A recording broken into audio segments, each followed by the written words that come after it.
Ladies and gentlemen, presenting you the first speaker, Jervis Pereira. A workplace romance.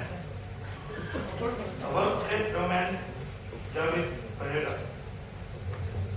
Let's have a round of applause.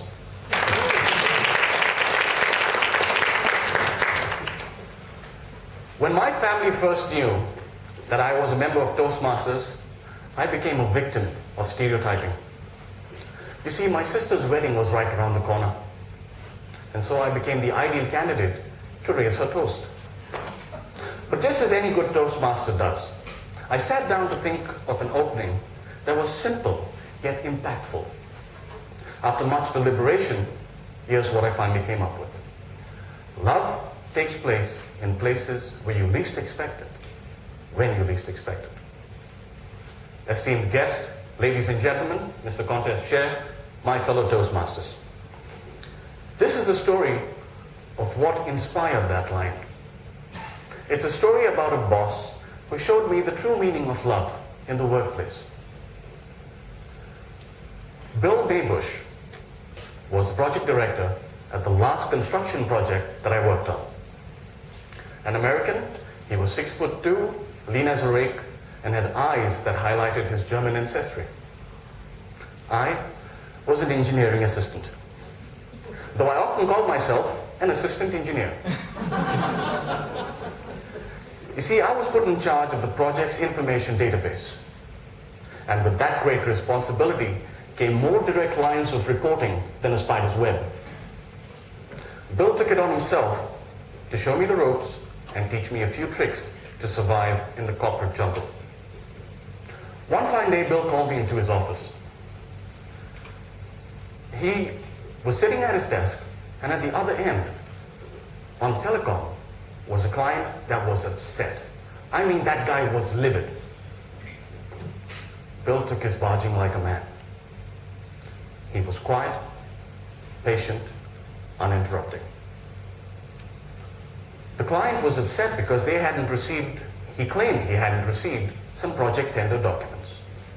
Well, I had the receipt to them right in my hand. And I wanted to jump into that conversation and say, Bill, I've got the receipt for those right here. But Bill shushed me. At the end, the client gave Bill a chance to speak. All Bill said was, I hear what you're saying. Could you check with Yasser in your receiving office if he has the documents? The client said he'd do just that. And if he didn't find him, then he was going to call Bill's boss, the company head.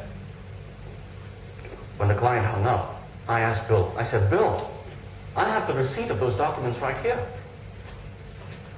All Bill said was, Jervis, sometimes you need to let the other guy speak. Sometimes you just need to listen. The next day, Bill received an expensive box of chocolate by way of an apology.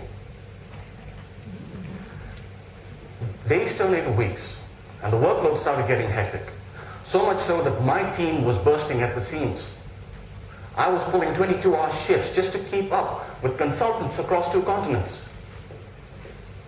Things weren't very good. Bill came to my rescue again. And this time he had me sit in a meeting with a client and a teleconference consultant. At the end of their brief 2-hour chat, he pulled me aside and he said, Jervis, do you now know who you should be speaking to get your work done? And I said, Bill, that's easy. I need to talk to the head honchos in there. And he said, true. But I think you'd get more mileage if you paid attention to the people who are agreeing to do the work that they were doling out. Stand back and observe, and you'll know exactly where to make your next move. You see, I've been going up against a brick wall with just my fist.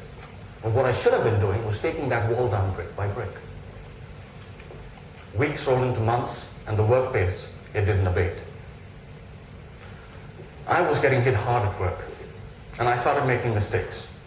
One day I made a mistake of the worst kind. You all know what that mistake is. It's the kind in the organization where everybody knows that you're the one that made the mistake. So Bill called me into his cabin again. He sat me down and he said, Jervis, I've analyzed what's going wrong here. I know you trust your team, and the work that they do.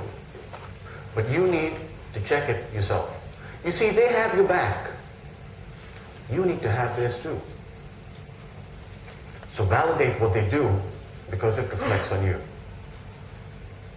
Soon enough, Bill and I became friends. So much so that I could walk into his cabin at any point of time to get my work done. One day I did exactly that. I walked into his cabin and I backed right up. Because in there was Bill at his desk.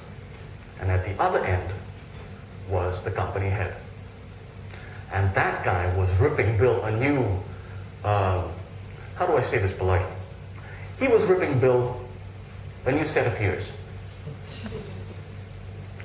After the boss left, I walked back into Bill's cabin and I said, Bill, why are you letting this guy give you a hard time? Why are you letting him bulldoze you? And Bill, true to his nature, just said, that guy's the company head, and he's responsible for all of us. If I put myself in his shoes, I know exactly where he's coming from.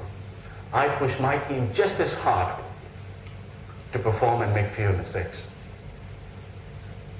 Ladies and gentlemen, I'd like to take you back to that opening line. Love takes place in places where you least expect it, when you least expect it. Because that's exactly what I learned from Bill. I learned all about love. I learned to listen, to observe, to validate, and finally to empathize. And if that isn't love, then I don't know what is. Over to you, Contest.